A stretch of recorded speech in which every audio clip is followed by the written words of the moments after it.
tape. Scooter, stationary, tape. Laxar, tape.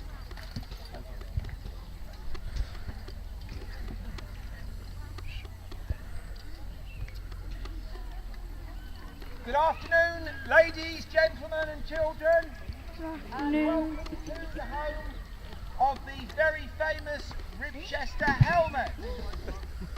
Today we'll be doing various demonstrations for you, including cavalry, and a little later today some gladiatorial. So before we get to the rest of it, we'd like to give you a small insight into what life might have been like in the Roman army almost 2,000 years ago. Now, the Romans invaded Britain properly in AD 43. We're told 4 legions invaded, the 14th, the 20th, the 9th and the 2nd. A Roman legion at this time consisted of approximately 5,500 heavily armoured infantrymen. In support of them were about half that number of auxiliaries. The difference between the legionary and the auxiliary, well, the main difference was that the legionary was a Roman citizen and the auxiliary was not. The auxiliary's reward for 25 years service in the army was a grant of Roman citizenship. So the soldiers themselves, on applying to join the army with letters of reference, underwent 4 months basic training. During those 4 months, they were either accepted or rejected. If they were accepted, they began 25 years service, the same as the auxiliary. During that time, the ordinary legionary was not permitted to marry. It was only the officers who were allowed to have wives and children with them. But during that time, this man was a full-time soldier. He was paid. But from his pay was deducted the cost of his equipment. So every Roman soldier ended up owning all of his own armour.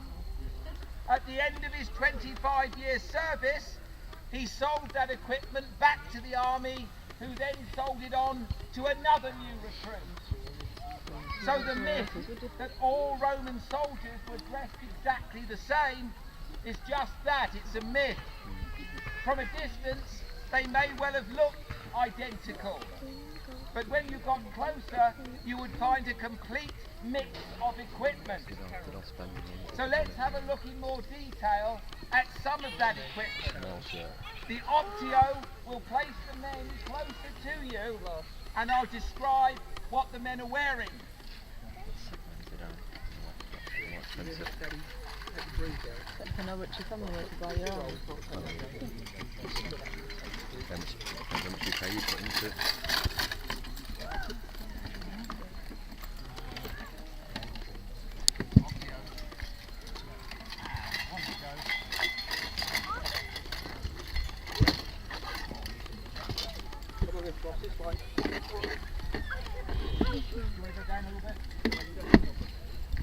If we start at the top, for those men wearing them, the crest, Christa in Latin. Little is known of its true function. Yes, it did exist. The helmets that are discovered still have a fitting on them that held a stand, that held a crest. Whether these were actually worn in battle is debatable. They are very flimsily attached to the helmet. They're tied at the front and back and are easily removed. They may well have been only for parades or special occasions. Even the colour is debatable. The only crest to date discovered is at Wenderlander on Hadrian's Wall, and it still does have red pigment attached to it. The helmet that it sat on was bronze or iron. They varied in style depending on which Roman factory they were made in. The eyebrows that we find on many Roman helmets, not all of them, but many of them, aren't there to make it look pretty. They're there to strengthen the metal at the front of the helmet where it's likely to get hit. The brow band to stop a long sword sliding down the helmet and hitting the man's nose and eyes underneath. The cheek plates protect the sides of your face, and we do know that the Romans had a thing about people's ears. Many Romans believed that when you were born, your soul entered through your ear. When you died, it left through the other ear. So we generally find very good ear guards on Roman helmets so that you don't lose a piece or all of one of those precious ears. The neck guard protects the neck. Around the neck, a scarf for Kale, not to keep you warm, but to protect your neck from your own armour. It has a tendency to chafe. Underneath that, the famous Roman tunica. Now there is and will continue to be great debate over the colour of Roman tunics. We do have evidence for colour. We also have evidence for undyed material, as you mostly see today. Now, some of the ladies here today have already asked our Roman soldiers what they wear under their tunicas. Where are you, ladies? Well, we're not shy, and we'll show you. Caligae, military sandals. That's what we wear underneath our tunicas. Made for cross-country marching, because most of the terrain is similar to what we're stood on today and even rougher. There weren't the wonderful roads until they actually built them. Back up to the top, the body armour, once again a mixture of equipment. Lorica segmentata for the most part, strips of metal held together with leather and rivets. It would not be uncommon to see chain shirts and scale shirts in equal numbers amongst the men. They were not reserved for one particular section of the army, as many believe. Around the waist, a belt, cingulum militare. The cingulum, we believe, is the apron at the front. Metal studs with apron ends, all very decorative. Were they decoration or did they have a function? Again, something that is greatly debated. On the belt, many soldiers carried a pugio, a dagger. If your sword was broken or knocked from your hand, you had another weapon to fight with until you got yourself sorted out properly. But the most famous weapon of all was the Roman short sword, the gladius. Now, primarily, this was a stabbing weapon, not a slashing weapon. Rome's enemies used longer swords than Roman soldiers, and they were slashing weapons, which is what most of the armour is designed to protect the man against. Now, it doesn't matter how much armour you're wearing, how brave you are, if you're stood in a line with lots of other Roman soldiers and you've got hundreds if not thousands of people charging towards you, no one can stand up against that sort of assault. So the Romans threw javelins, the pilum. The idea of the javelin was to kill or injure as many people as possible before they ever got to you. But the javelin has a problem. If you throw it at someone and you miss, they're very likely to pick it up and throw it back at you. So it was designed to bend or break on impact, making it pretty useless for anyone else to use.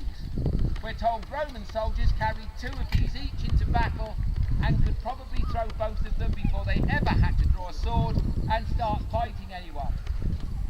But going back a little bit, the shield, the scooter, made of strips of wood glued together, covered in leather, covered in cloth, a boss of iron or bronze on the front to protect your hand and to be used as an offensive weapon.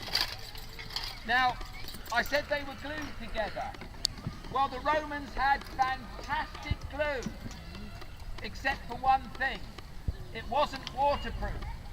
And if the shields became very wet for any length of time, days of rain, crossing rivers, and they simply couldn't dry out, the glue came unstuck. So, you'd never see Roman soldiers marching as you see today, other than in a battle. Their shields were kept in waterproof leather bags until they were needed. And before a battle, hopefully there was time to take the cover off and then use the shield as it was designed and as you see. So these are typical legionaries of the mid-1st, early 2nd century.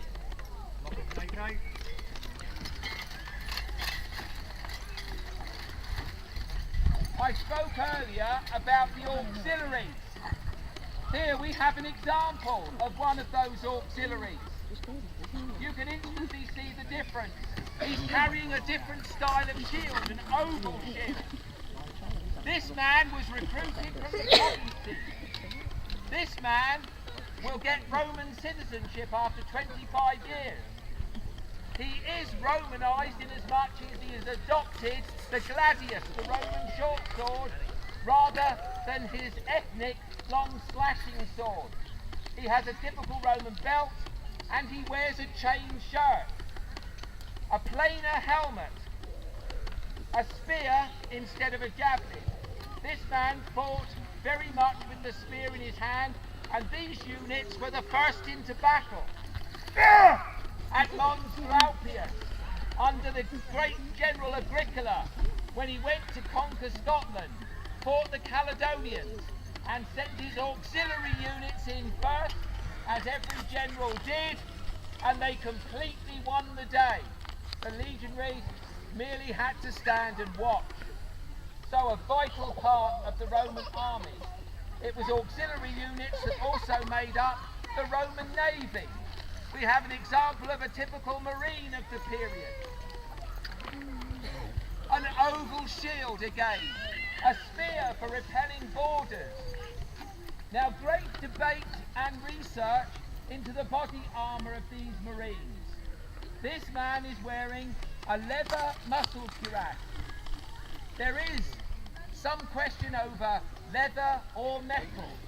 We don't really know for certain, but I know what I'd like to be wearing if I fell over the side of a ship. I'd rather be wearing a leather one than a metal one. These men served the same sort of time, and they were responsible for manning the Roman navy that protected the shores against pirates and invaders. All the men followed the orders of their officers. The most famous, of course, a centurion. Everybody knows he wore his crest from side to side as a badge of rank, carried a vine stick to beat men. But a little-known officer, ready to step into the centurion's shoes, was an optio, a centurion in waiting. He led from the back. His promotion would be to that of a junior centurion. His staff of office, the staff he carried. He used this to beat and push men forwards who had a tendency to go backwards during a battle. This man would soon become a centurion once his own centurion was promoted or killed in battle. And there was a high turnover in the centurions because they led from the front. But it doesn't matter how much armour you're wearing, how brave you are, or even how well trained. The Romans themselves began their careers on a parade ground, with turning right, turning left and about turn. It knitted the men into a cohesive fighting unit. Rome's enemies were just as brave, just as strong, except they fought very much as individuals for machismo. The Romans fought and relied on the man next to them and behind them and in front of them. So, back to that parade ground. No drill book has survived for 2,000 years. The Latin we use is perfectly good classical Latin. but the orders will always be speculative until that drill book turns up.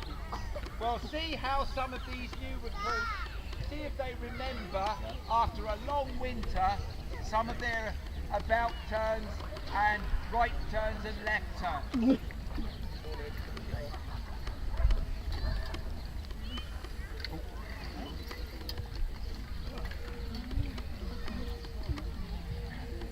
Rotate. Take. Two times. Take. And finish from one. Take. And next from one. Take. Retro one. Take.